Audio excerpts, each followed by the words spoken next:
Hello. Today's topic is the resources and techniques of computer crime. And what better context to use to study the resources and the techniques to stop cybercriminals, but to understand the thought process of these hackers, coders, and other malefactors. So we're going to take a look at thinking like the criminal, starting with reconnaissance. It is possible to use what is called passive or active footprinting and other additional research techniques to create a plan of attack, and this is what the cyber criminals do. The life cycle of such a campaign follows a fairly consistent flow. Yes, we start with recon, just like on the battlefield. We're going to sort of slink in the background and do some we'll call footprinting that is more of a, sort of casual nature. We call this passive footprinting. And we'll look at some of the ways that this can take place. And then there's a more overt type of data collection. This is active footprinting. We'll use some tools, technical tools, and also some just ready off-the-shelf tools to do this active footprinting. If a cyber criminal has a certain target in mind, why wouldn't it make sense to see where the holes or frailties or vulnerabilities of that target are? And that is what we call vulnerability research. We'll look at all of these under that umbrella topic of reconnaissance.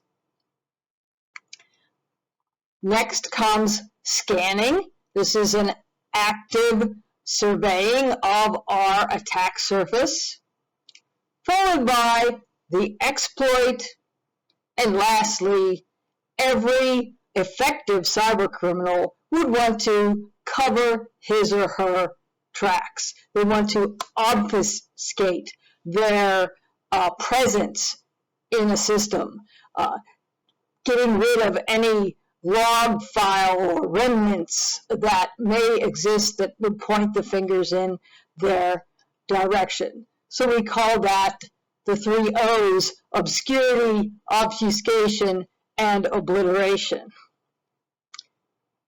We're going to focus our discussion on the first 2 phases here, recon and scanning, because as students, we don't really want to dip our toe too deeply into the exploitation realm in this cyber world. We might get ourselves in trouble. We don't want to do that. So we will focus on this planning stage of reconnaissance and scanning. So as I said previously, reconnaissance consists of passive and active footprinting. So passive footprinting is just those things that we sort of can casually do, even if we're just curious sorts and not actually criminals. We can use public information, looking at emails, doing a fairly deep observation of social media, the X's and the Instagrams and the Facebooks, and looking at blog entries or even news sites. Various organizations, if that happens to be your target, have quite active participants in certain we call news forums, and those can be used as they can be actually pretty rich sources of information if planning some sort of cyber attack. We want to look at career information, probably organizational charts if we have access to those, what types of systems are in place within an organization, operating systems in use, even versions of software can be ascertained if we look at certain pieces of information. Then there's the active footprinting, which is more, like I said, overt techniques for data collection. There is something called OSINT, or open source intelligence, and we'll look at a couple special purpose operating systems that have packaged in them specific tools for OSINT. It's a whole slice of cybersecurity analysis in and of itself. We can also go directly into the physical world and use face-to-face hoaxes and other types of social engineering. There's a great book by Christopher Hagnati called Human Hacking. And one of the comments about the book is that this book reveals what most of the security community has missed. That protection against security breaches is most likely to come from an understanding of human psychology rather than technological systems. It's true, more damage is done across the fruited plain of the intra-network by just the plain old con game. So there are indeed lots of sophisticated software and other engineering techniques that are in play, but still it often just comes down to trickery. We can see toward the bottom of the slide here a couple really useful websites if you're going to do some footprinting. There is the National Institute of Science and Technology, NIST.gov, with the NVD domain. We've got secureiteam.com and the exploit database. I recommend that you take a look at each one of these because there's lots of useful information. Lots and lots of useful information.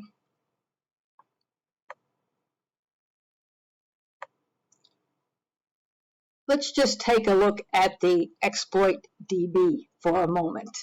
We can see that this is a running record of all of the different web exploits that have actually been discovered. We have the discovery date over here in the left-hand column.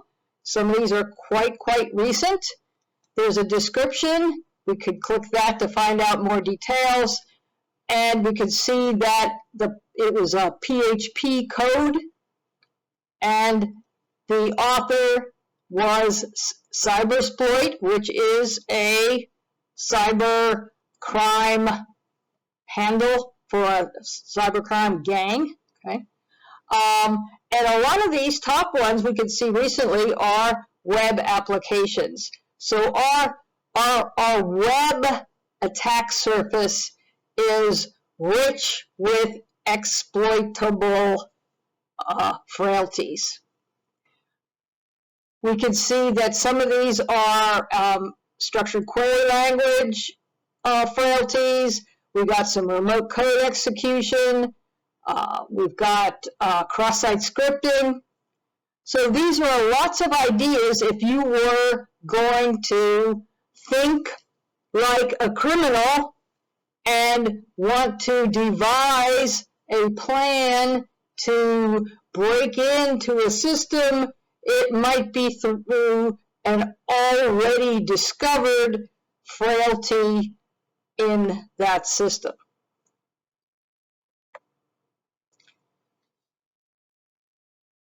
Passive footprinting, as we had mentioned, is some of the casual kind of data collection that can be done without much sophistication at all. We can look at people's LinkedIn profiles and see who they're connected to, who they're having conversations with, what kind of things they're posting. Are they giving some information about maybe some papers they have written? That might also tell us a little bit about the company that they're working for, and perhaps even versions of operating systems or software tools.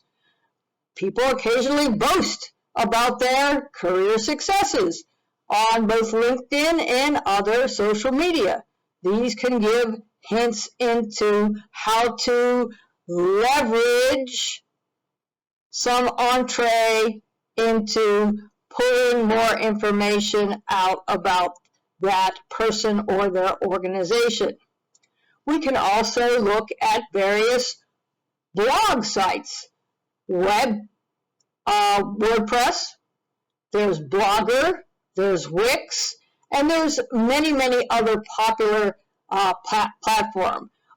Developers like to frequent Stack Overflow, and there's lots of questions and answers on forums like this. So these might lead you to discoveries of issues, problems, roadblocks that a certain programmer or developer might be having on a certain project, and give you ideas about how to use that information for ill. Also, we can just look at the plain old news. Tech and business journals have lots of different information about both current and past events. There is actually a very interesting tool called the Wayback Machine, which is at archive.org. And this logs or stores past iterations of a website.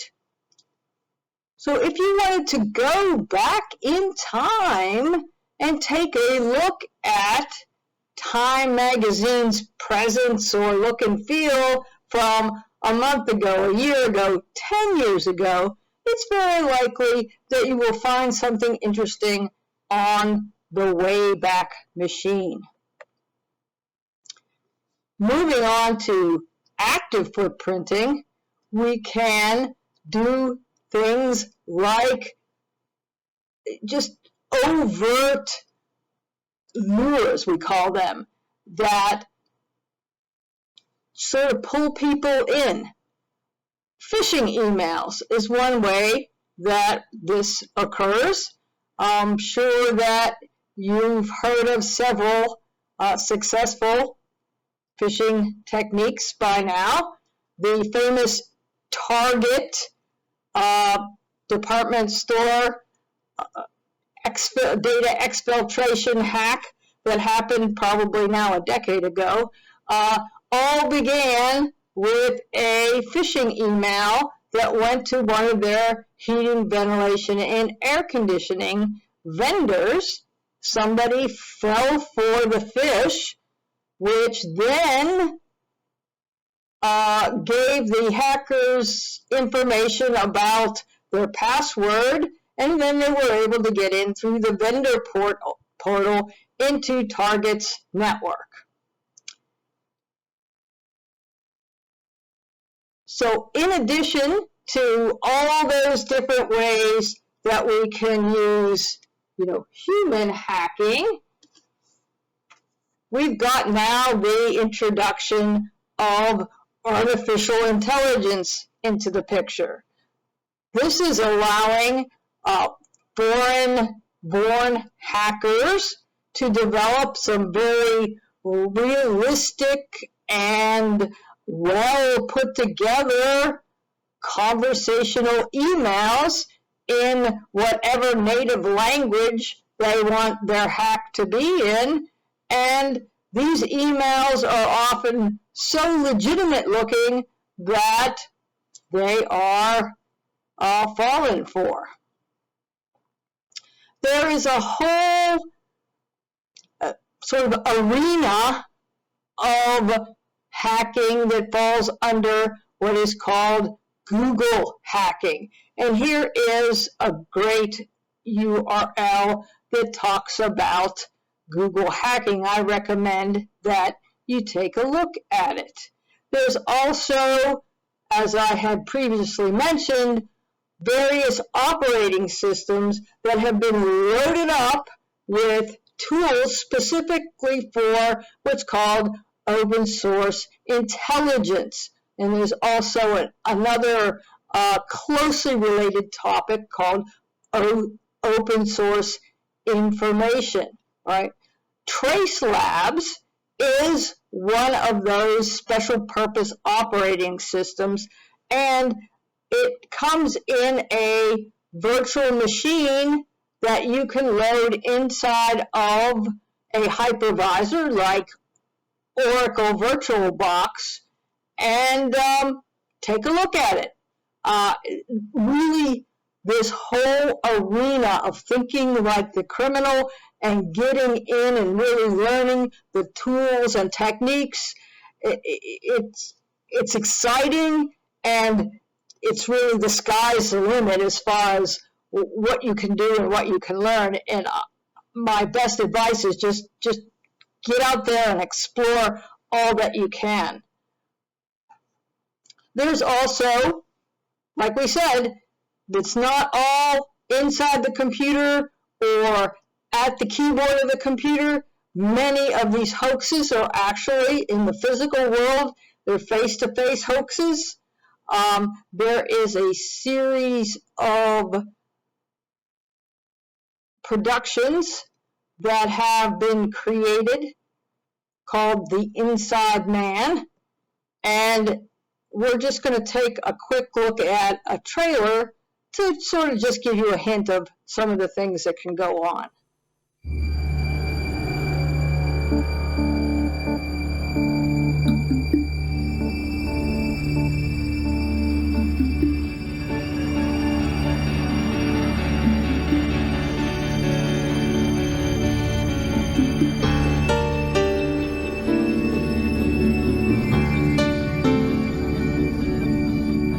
The people at the top lie and manipulate, and everyone else just does as they're told. Look, people like you and me, we don't have friends.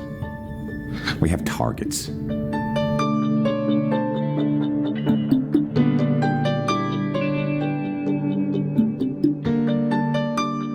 Can I ask you a question? Why did you pick me for this? No, you're not my best, it's true. But you do have useful skills and you're in the right country. But more importantly, look around you. Everyone in that office is a sheep, blindly doing what they're told, when they're told, all to line someone else's pockets. To be honest, Mark, you look like you belong there. You look like a sheep.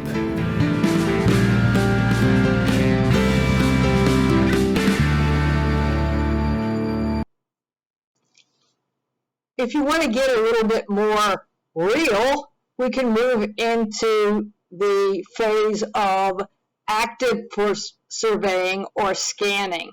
This is where we can use actual penetration tools and techniques to probe the entry points in our target.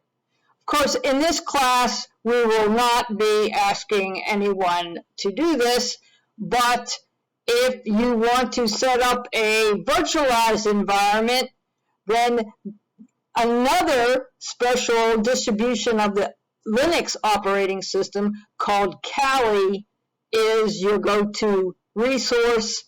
And there is also something called OpenVAS, which is a vulnerability scanning framework.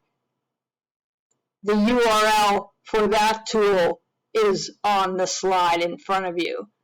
Also, Linux, if you haven't figured it out by now, is the go-to operating system for many, many cybersecurity related tools, because Linux is really like the grandson or nephew of the Unix operating system developed at AT&T Bell Laboratories for their switching network.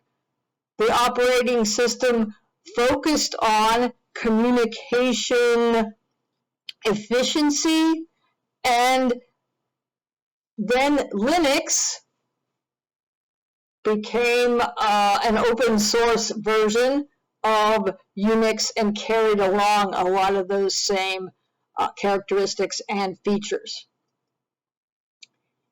If you're interested in what we call IoT, or Internet of Things, I recommend taking a look at Shodan. Shodan is sometimes called the Google of the Internet of Things world.